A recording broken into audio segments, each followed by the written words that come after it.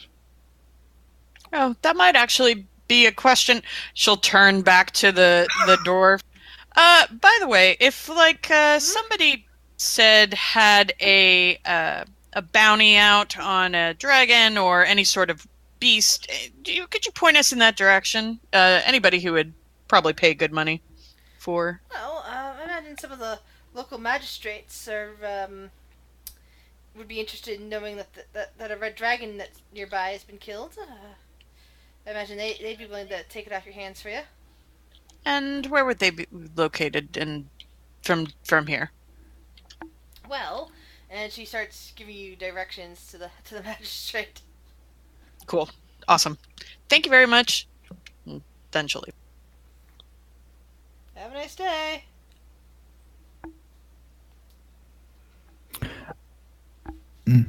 We head to the magistrate?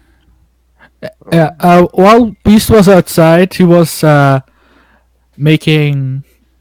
he was telling the people about the great guilty Iron Roses and about how they slew the Red Dragon, and if anyone ever wanted to hire such a great guild to do any jobs, they could find us in Waterdeep. Roll a persuasion check.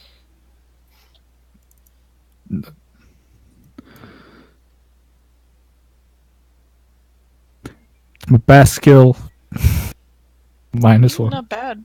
Well, That's not bad with a negative one. Gathered around, they seem to be kind of interested in what you have to say. I mean, we do have proof of killing a dragon, so there's that.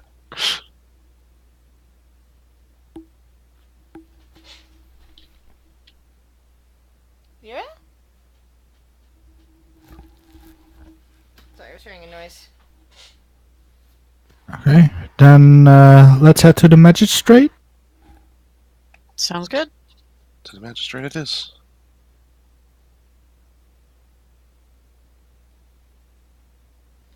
Alright.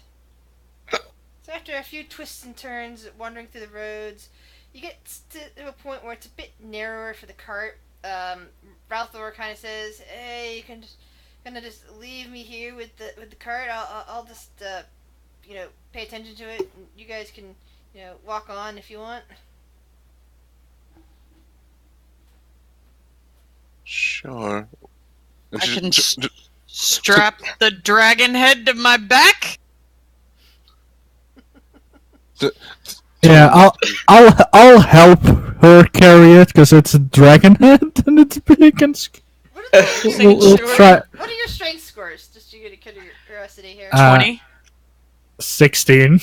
Yeah. No, 14. She does not need your help, Beast. Like you do, you go to help her, and I imagine that she is glaring at you. I walk up to help her, and she's like, No, I putting got it this. on her shoulder and just walking around, Yeah. like it's nothing, and I'm just there like, what? Dang. By the way, we'll keep an eye on Ralphor, wherever you are. And you hear a little voice go, "Not a problem." Good. You still have no idea where he is, but at least he's within earshot of you. That's all you know. So Phaedra just throws the dragon head over her shoulder and just starts walking. It's a bit awkward, but you can manage it. You're a very strong dwarf. Mm-hmm. And you get Yes, I am. people stopping and staring at you as you pass by. That's a dragon head. Wow. She just kind of just nods and keeps walking.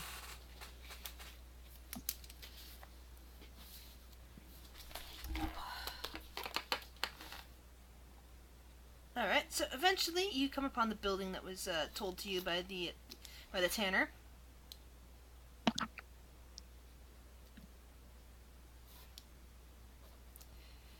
It's fairly nice. It's got some gold trim on it and everything, and a few inlets of jade.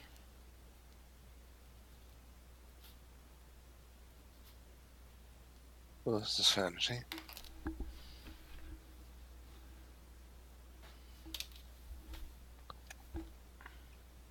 I'll walk inside. Yeah, let's go. Mm-hmm. Look inside as well. People I'll start follow. people start spreading out around you as they notice that you're carrying a dragon head with you. Like, whoa. And you see what looks like some overworked clerks, sitting in front. There's some lines, but the lines are kind of breaking up as they notice you guys with the dragon head. It's not quite as bad as the DMV, but...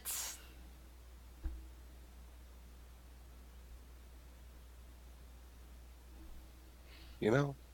What do you guys I do? mean, I don't think Phaedra would cut. I think she would just be like, okay, she'd wait. I don't know. I mean, if they're moving out of the way, she'll feel very awkward. I mean, if they're letting us pass, we'll gladly accept it. But if we're There's a lot of noise in your background, dude. better? No, that's a lot of noise back there, Quentin. What's going on? Oh, I think it's fixed now. Okay. My mistake. So, what about She'll walk up then. what I are guess. you doing, Viren? What are you your friends at the moment? I'm just following Phaedra, seeing she has the head. Alright. I'm sticking right behind Phaedra as well. So yeah, you got the two high elves just kind of flanking the dwarf woman with the huge dragon head. That's quite a scene. Mm-hmm. And people like move away as you get to the front of one of the lines, and the clerk, who this is a clerk with spectacles and brown robes, just kind of looking down at some paperwork, suddenly looks up and goes, "Wah! What?" She kind of flings it up on the counter, so it like makes a big noise. Ah! And he kind of pulls back a stamp and pulls back the paperwork and a quill and is like, looking at the thing that's kind of dripping on his on the nice counter. And you see She's kind of got like her arm over the. Or like all staring as well. She's got her arm like over, like resting on top of the dragon head, and just like kind of like, running her fingers over and over again, like wrapping her. So, dragon problems in the area, maybe. Was this to say that they're fixed? Looks like it. Either that or you have a headless dragon running around the forest. I would assume not. That looks like a fresh kill to me. I take it you are responsible? And he's glancing over and okay, no question about that. There's, you look singed. That is, very unsettling. Barely dodged. Yeah, we made it out alive, and this one, and we'll actually point back at Viren, actually was the one that dealt the killing blow. He's next to you. It's like, why, you don't look hurt at all. Well, I am a wizard after all. Stays at range. I'd be probably more than singed if I had that fire breath come at me.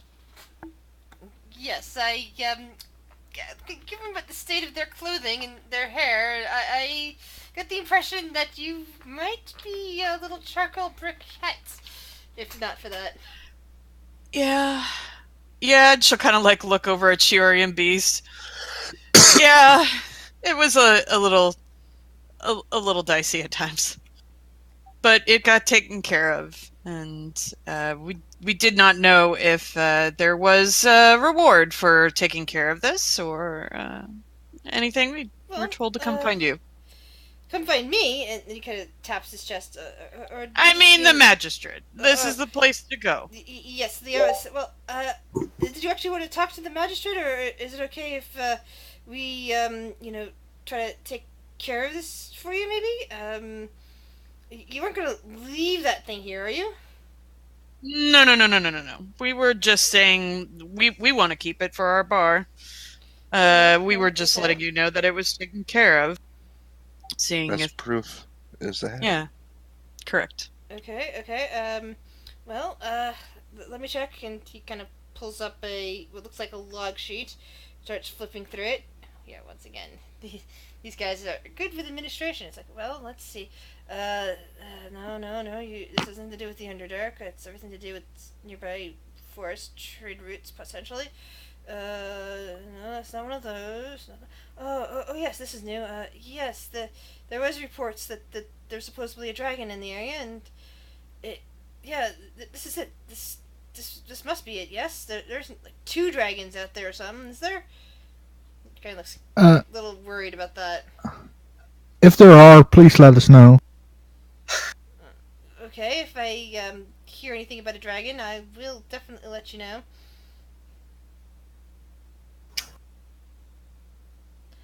Well, another dragon. He qualifies.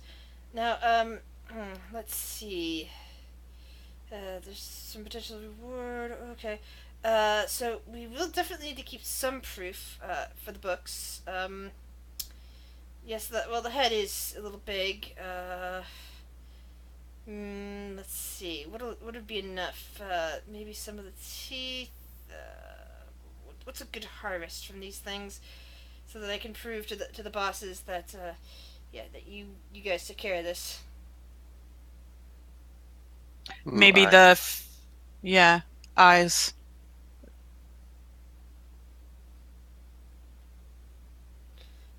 Unfortunately, Tongue? the eyes were already destroyed by the impact. Oh, yeah. Of the, What There about are no. its the tongue? magic missile. the fin Right? from the back of its head? That's not bone. We'd like to keep the skull as intact as possible for our armament. I mean, Right. can't they just come down and take a look at the dragon's head? I think that qualifies as verification. Well, if that's the case, I guess you can wait a while. Although that thing's gonna be dripping everywhere, that's not good. Still, the boss is the magistrate himself won't come down. You know, for until later in the day, if at all. So you will be waiting a while. Maybe we can maybe we can set up a meeting for like in a day or two. Would that be? That head's gonna get worse in a day or 2, isn't it? I mean, would just taking the tongue prove enough then, or? Well, I imagine the fin would be much more, provable Yeah. as a red dragon. Yeah, Tongue, the fin is tongues not can part of cover the skull, a lot of things. Yeah, that's fine. so I can cover it off pretty easily, I imagine. All right, make a survival check. I'm gonna also. Phaedra, What's up? I was gonna say Phaedra, given that she's a little, she can assist with that and just be like, you cut along here Advantage. and just help. All right. I'm also gonna just kind of. I think I'll just use my katana to make it a little easier, probably. Survival, I said. Survival at advantage because she's helping you. Ooh, katana. Ooh, thank God Nice. for advantage. Yes. So, you're almost hesitant at first because you've never really done this before, but then, Phaedra comes in and, takes hold of your hands and starts to help and guide the blade right through the proper spot, making a nice clean cut on the fin. Here you go. Very nice. Thank you.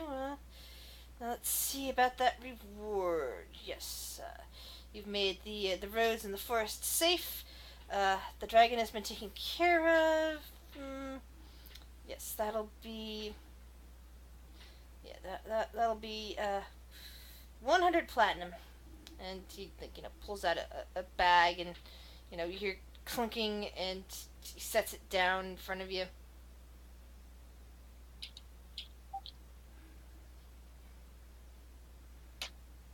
Thank you. Thank you very much.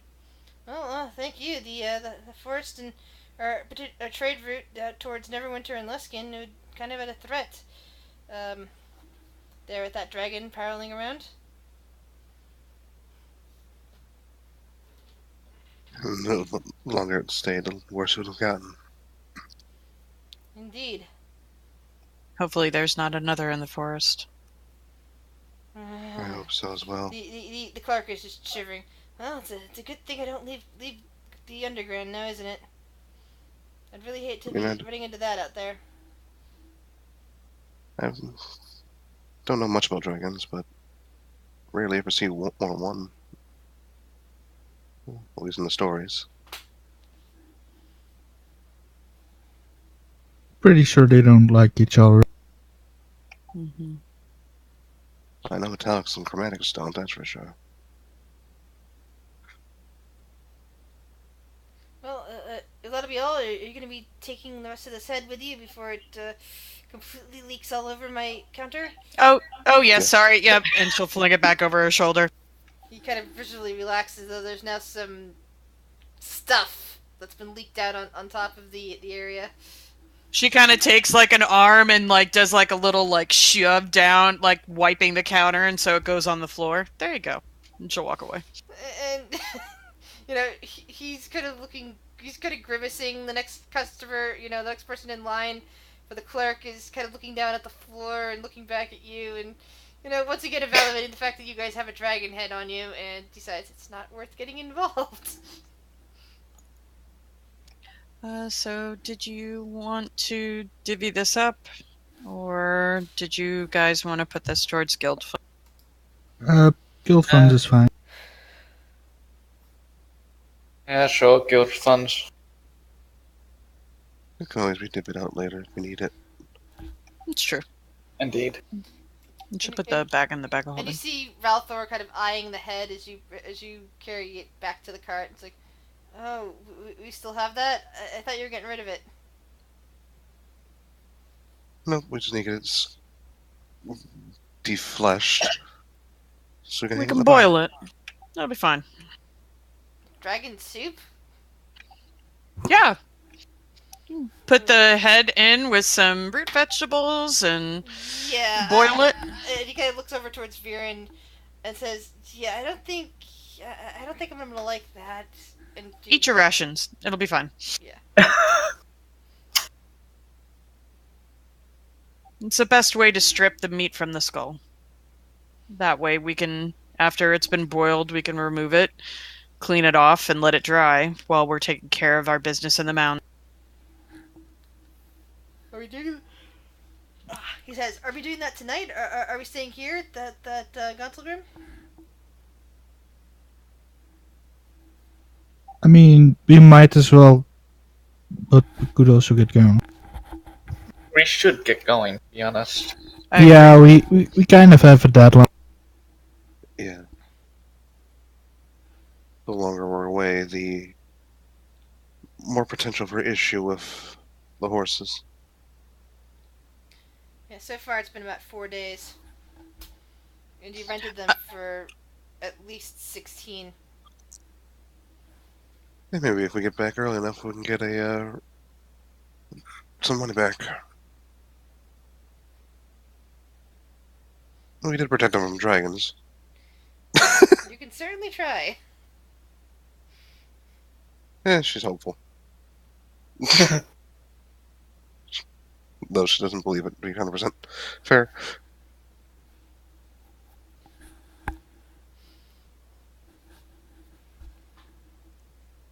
So. Back on the road? Do we need to go somewhere to boil this? Yeah, I don't know. Maybe. At the moment, you do not have a pot big enough to boil that head. Yeah, I was thinking about buying something like a cauldron. Mm-hmm. Other thing. A standard cauldron is also not big enough to boil a dragon head. Yeah, we should buy like a big ass pot. Also, maybe we should buy a map so we know like different ways. It's hard to hear. Your feedback is enormous. You're like really close to the mic or something. Is this better? A little. Yes. I'll take a bit more distance. Maybe we should get a map so we know different ways of getting to Gontalgrim, so we're not that dependent on luck as we were this time. Because it's not really on the obvious how to get here. Fair. Ralthor was looking at you like, but we took a road to get here. Yeah, but it was kind of off the beaten path and wasn't that visible, I think. He just shrugs. I think we'll be fine. Yeah, we'll be fine. If we found it once, find it again. Sure, I'll trust you guys. Well, I know we're on the move, but I just had an idea. It is possible that maybe if we did stay the night over here in Gauntlgrim and went to, say, an inn or somewhere, might be able to borrow their kitchen with the trade of being able to provide food for the inn that night and be able to use it to boil the head. It's just a thought.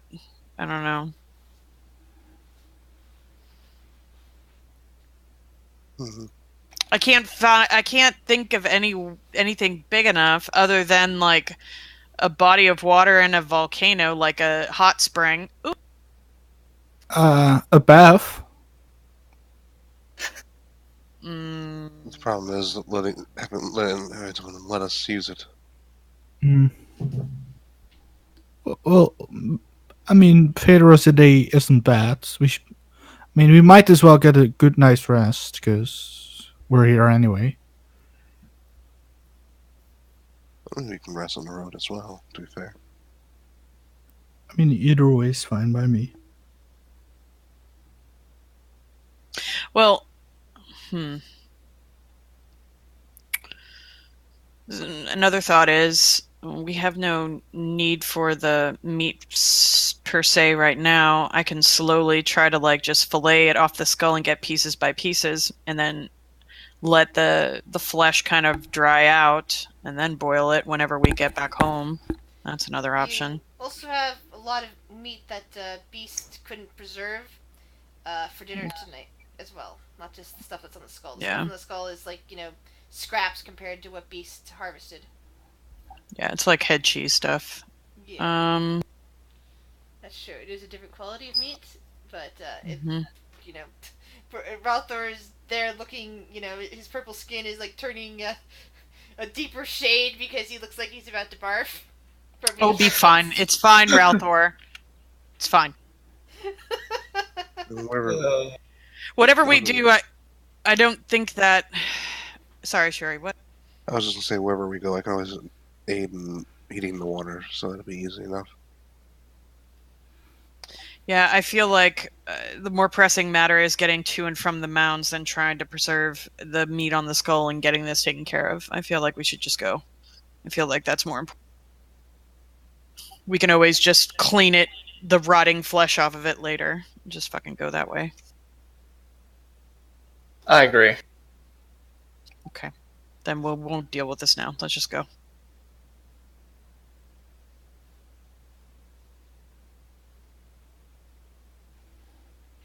Alright. So, what are your guys' plans? What do you plan to do? Where do you plan to go? Are we leaving? Yeah. Alright. We're going to Morgar's Mound. On the road again. And I keep singing. Every time people say that, it's like, it's my fault that I named the campaign this, and you guys have rarely been on the road! We're on the road again. Yeah. When I was listening to Critical Role Season 2, all I could think of is, my game's name would be perfect for that season. Because there's so much on the road there. Even when they're on the high seas, they're on the road. Fair. They've only recently put down roots of any kind. Anyway. Versus you guys, who immediately camped out in Waterdeep and barely left, and then when you went to Neverwinter, you were pretty much camping down in Neverwinter as well. It was only you guys were in the Feywild. On our way to Neverwinter, we never went on the road. Yep. We took the easy way. Yep, you took a shortcut. You also took a shortcut to Tribor, but that one was due to Jasmine instead of Thorn's Tavern. So, anyway, so you guys have decided to leave Gauntlgrim. Gives you a little bit more travel on the day. Though now there's not much of a road heading north. It's all like rough terrain. The horses are having a bit of a difficulty, so you don't get very far.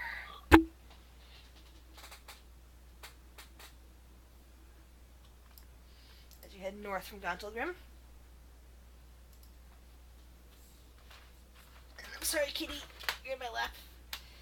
My keyboard is all the way over there. So you camp outside that night. It's the last night for the unpreserved meat. After that, it's gonna be sickness-inducing. A little bit of a feast Mm-hmm. for those who want to eat it. Yeah, which means it's pretty much anyone but Ralthor and Viren, and possibly Wilkes. I don't know. Yeah. But Ralthor Phaedra will and make a nice Viren stew. especially, because neither of them had decent reactions to the meat. But Phaedra's making a stew. Yeah. All right, roll survival check.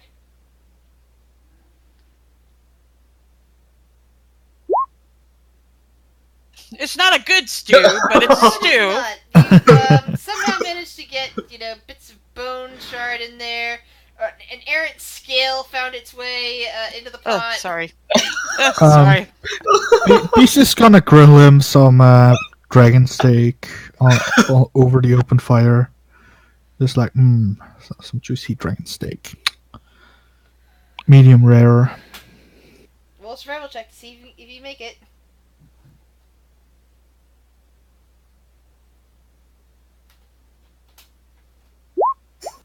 Oh yeah, you are a chef, Beast.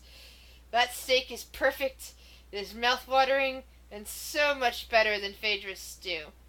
Phaedra's like eating her stew and like looks over and smells like the charred steak and is just like envious and like, damn it. At which point you discovered the scale is in your mouth. Oh god. Sure, he's gonna like pierce a bit of the like a bob on her sword, Alright. Survival check. as well as cast that as well on fire. Nice. Cook it from both sides. Survival. It's not bad. It's alright, yeah. It's slightly charred, but it's definitely edible and, fills your stomach. Once again, poor Phaedra. This is fine. Sure, it kind of shares a little bit. A bit of bone chard that time. Thank you. That's for this as well. Apparently, stew does not work so well with dragon. Nope. Making a note of it now. Nope.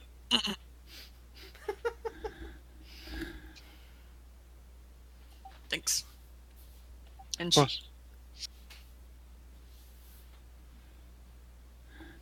Alright, Ralthor is just kind of gazing at you all. And he has some tea and he's drinking that. It's like, how the heck can you guys eat that?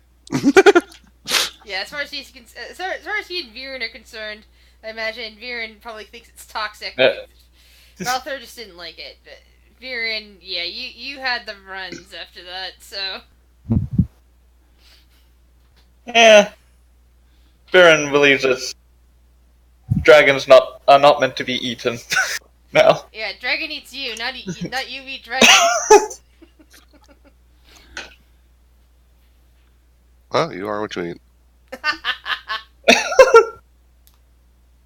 So yeah, the three warrior types are all eating dragon meat, while the squishy people are. Actually, Ralthor's not. Yeah, well, no, Ralthor is squishy. He, Will, and Viren all could have died of that dragon breath in that one round. I mean, not even death saving throw. No, dead, incinerated, burned to ash. And people wonder why I stay away from enemies. Revivify would not have helped. You know, ash to ashes, dust to dust. We lost our wizard. Well, you should see what I posted to the on the road. Yep. I was like, perfect yep, description that's of wizards, and that's exactly why too. I loved that scene. That was a great scene. Yeah. Anyway. Can Phaedra try to do something when everybody goes to bed? Sure. Evening of the 21st. I guess she'll take one of the watches, and then she just wants to try something. All right. She wants to try to contact her patron. Okay. And we shall bring you over to Whispers. Mm-hmm.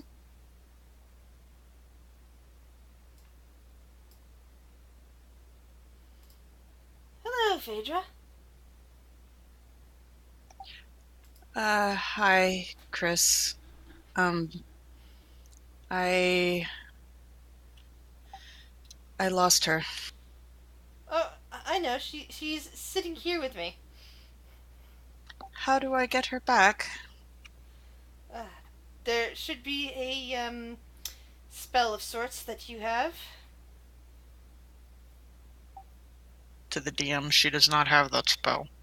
Yeah, the DM is aware that you do not have the components, but technically you would technically have this spell. The DM didn't think about it at the time, so retconned on that. But it's something that because of the way you've got your familiar, you might not have thought about getting the components. So okay, but she can come back to me then. yes, Correct. Okay. Yes, you just need to do the casting, and she'll be able to be summoned out from my side and come back to yours. Well, know that she was very, very brave, and that I miss her very much. And I know she misses you too. And I've assured her that you will send for her soon. Okay. As soon as I can, I will. Yes. She's quite a lovely girl. It must have been hard. I thought she was far away, but she was brave, just like her mama. So, thank you, girl. I'll get you soon. And then that was The extent of your conversation. Got it. yeah. Can be paladins. No, paladins is fine. Clerics, no. Definitely not Bahamut though. What about paladin? What? We were talking about Dragonborns and how Dragonborns technically hate dragons. Depends. Like, lore-wise, they do, at least, the old lore. It feverishly. It kind of depends, but yeah, if this is the favorite setting, then I would say yes, because that's what the favorite setting has. If it's in my D&D, if it's in my Aloris D&D setting, which is if it's homebrew, it's probably different. Game, for example, it's very different. Yeah, but here, I might want to play Dragonborn now that I saw that video.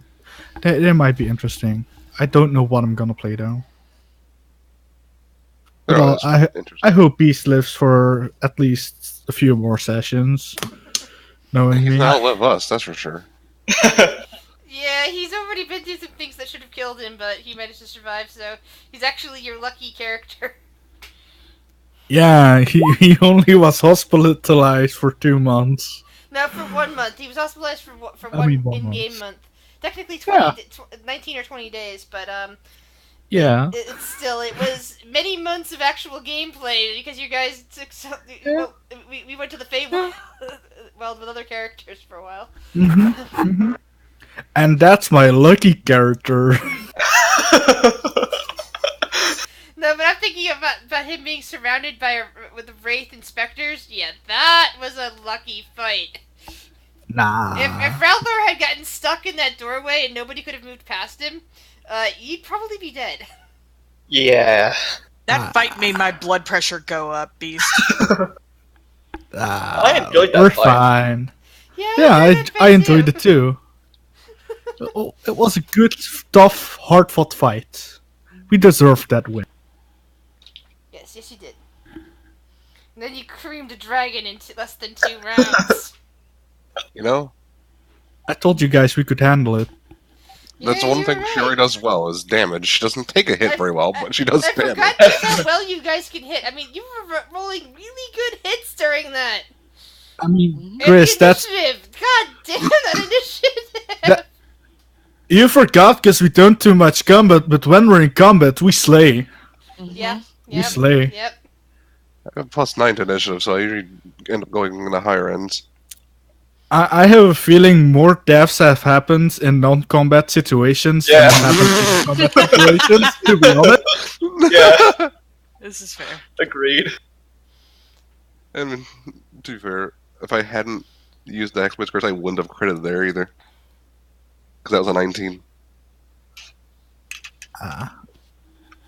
I mean, the chances it would have gotten his fire breath back weren't that high, so I think we Yeah, would have like I still said, won. if it hadn't been for its low initiative, I think that thing would have. I would have been really, Oh yeah, It would have killed the really, horses. really upset I mean, had Will yeah. and Ralthor been killed when they're not here. But yeah, I would have been like, would have that been dragon sad. is going to be incinerating that cart, and then Phaedra hit it with the jumped away from that cart and hit it with a "you must hit me" thing. That's what she does Yeah. best. Yeah. Pisses things off and says, "Attack me!" Yep. So yeah, then it was forced to reroute and attack her. Anyway, we're in the middle of the game. We're not on recap part. Let's so go! It's the next morning. You're in in rough terrain. The horses are kind of looking a little bit uncomfortable. The cart's still serviceable. We rolling? Yep. You were going to be rolling your vehicle handling check. At disadvantage. Jesus. Disadvantage, Oh, Phaedra, because you're on rough Sorry. terrain. You're not on the road My bad. anymore. I rolled too quick.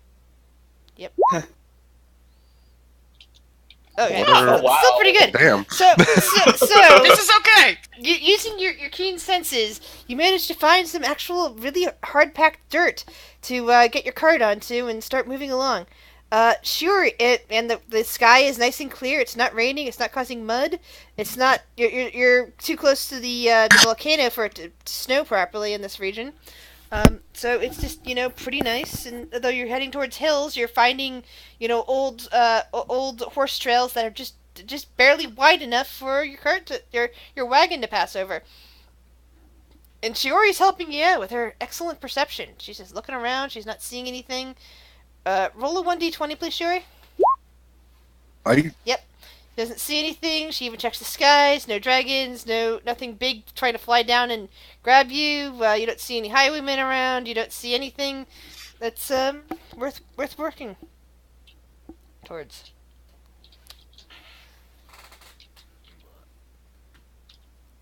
And soon, traveling along that way, you manage to make your way all the way here to Morgul's Mound.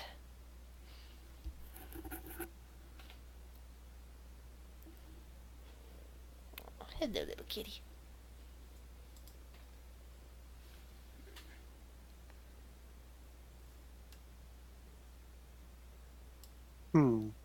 Happy cat. Do you hear him purring? Nope. Nope. Don't want to drop you. There we go. Aww. Sneezing cat.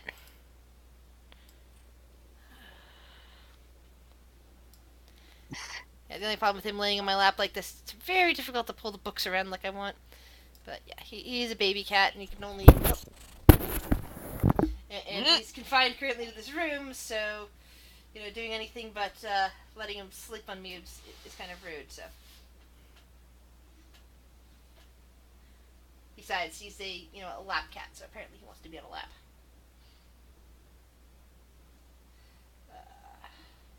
Mound. Yeah, we're just gonna leave that map up there. That goes up here. Oops. Sitting on something it should be sitting on. It's unstable. There we go. Picture of Morgul's Mound. Morgul's Mound. There's no L in there. Alright, hi Vex.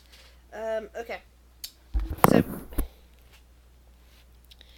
So by the end of the evening on the 22nd, by the end of the day on the 22nd, getting towards evening, you see in the distance what looks like large bones sticking out of the ground, as surrounded by various piles of stones all over the place.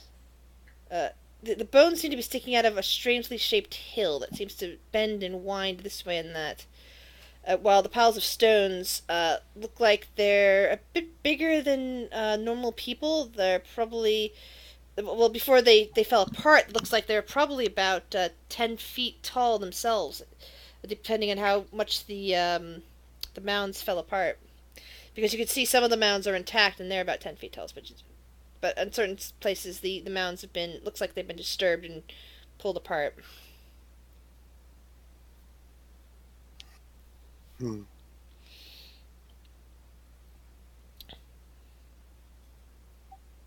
All right. Do we want to do this now or wait until morning?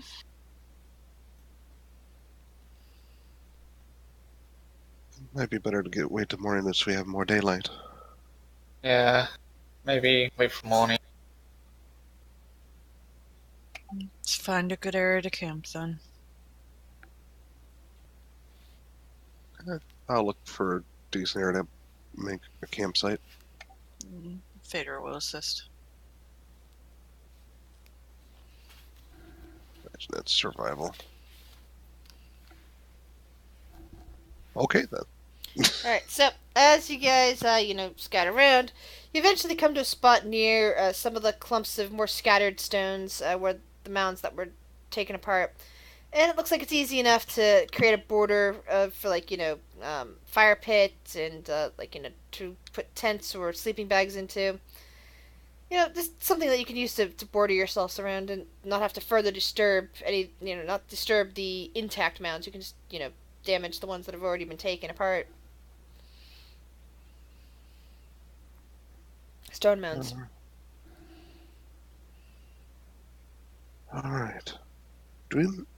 Now I just have a question. This might be a damn question. Do we remember what the item was supposed to be? Roll an intelligence check. Oh, if you know to say it. Shark's tooth. It was large... Roll an intelligence check. Something. I have it written down.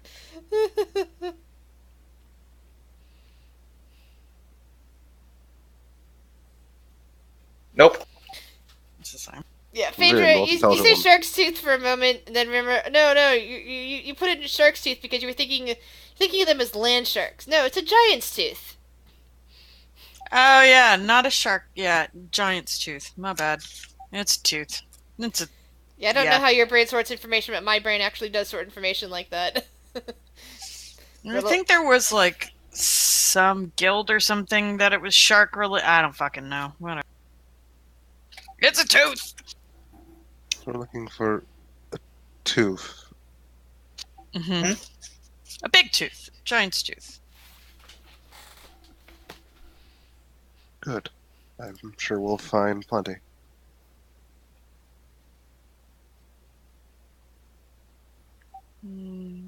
Sure, there's a magical essence. It's more than just a regular tooth. Well, you have pickaxes, you have shovels. Around there are, like I said, mounds of stones. However, the main mound resembles which is where the huge bones are sticking out of as a ridge, is what looks like a long-necked wingless dragon of some kind. Crude in form, but still, that's huge. It's wow. It is hundreds of feet long and wide. The tooth? No, the actual mound itself. Oh, versus the 10-foot piles of stones. I found I made a note here too. Oh, never mind. Fuck it. She didn't say anything. Yep. Okay. Note here, huge success. Making a note here. Well, no, I had a note down that says it's I thought that the tooth had wire on the bottom. It was entwined in, but apparently somebody was wearing a symbol of the tooth entwined in wire. So it's not just the artifact that's entwined in rock. Yeah.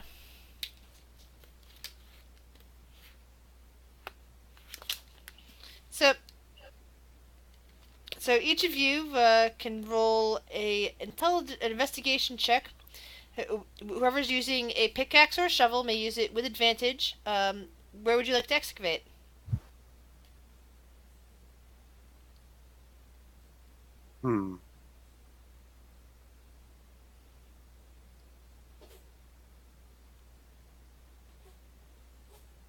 Valthor is, however, getting very anxious looking at all this and says, maybe there could be ghosts here. This looks like a burial mound. Guys, there might be ghosts here. We shouldn't have come. Don't worry about it. There won't be ghosts. Phaedra will give him some tea. Roll a persuasion check, Varen. No! Advantage because of the tea? Not needed. He's fine. Jesus. Ruther calms down a bit, but he sits down in the back of the wagon with his tea. He says, I'm just gonna sit here. The big mound seems where everyone has been disturbing it. Yeah, which... if they haven't found it already, then maybe that's It not is the right hundreds place. of feet wide and Yeah. long. Yeah. Hundreds of feet. You only see a couple of excavation holes as you wander around it. Okay. She will... What do you want? Investigation? Yeah, everybody who is basically taking a spot and has a shovel or a pickaxe, I know you have 4 of them all together, roll, and you can roll investigation checks. You guys can spend as many as 8 hours, and you're allowed to make 1 investigation check per hour. You have advantage because you went and took all, you took your things. So everybody roll your investigation checks with advantage. You know? We're very good at investigating. Okay, first hour goes by, nobody finds anything. It's just dirt, Oh. back-breaking work. I got it with 2. Second hour. Second hour.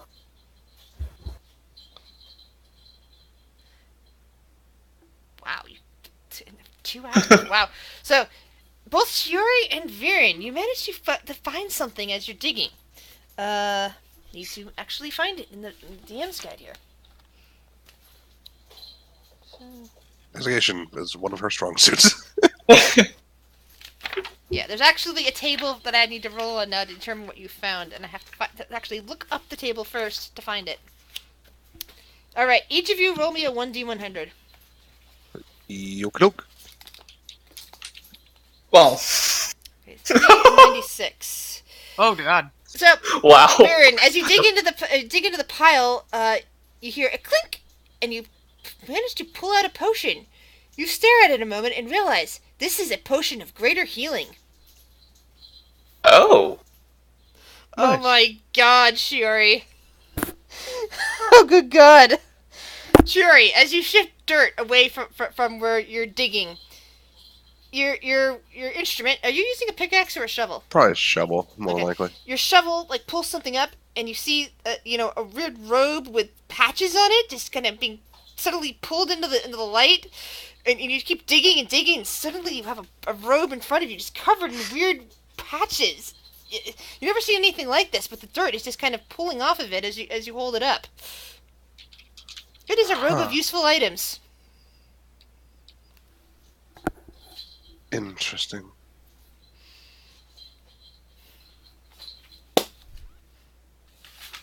All right, back to investigating, guys.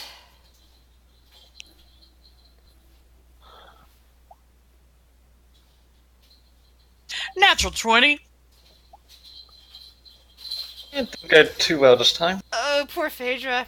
I didn't realize your investigation was a negative. Yeah, this is one of those times when the natural 20 doesn't help. Oh. Because your total score is less than 20. So she's useless. Yeah, That's so, great. yeah, Shiori just kind of, she thinks she found something, but it's just some cool bones. And it's Phaedra. And then it's Shiori who, clink, and suddenly, She uncovers a gold-plated tooth. Huh. You suppose this is what we're looking for? It's small enough to fit in the hands of a human.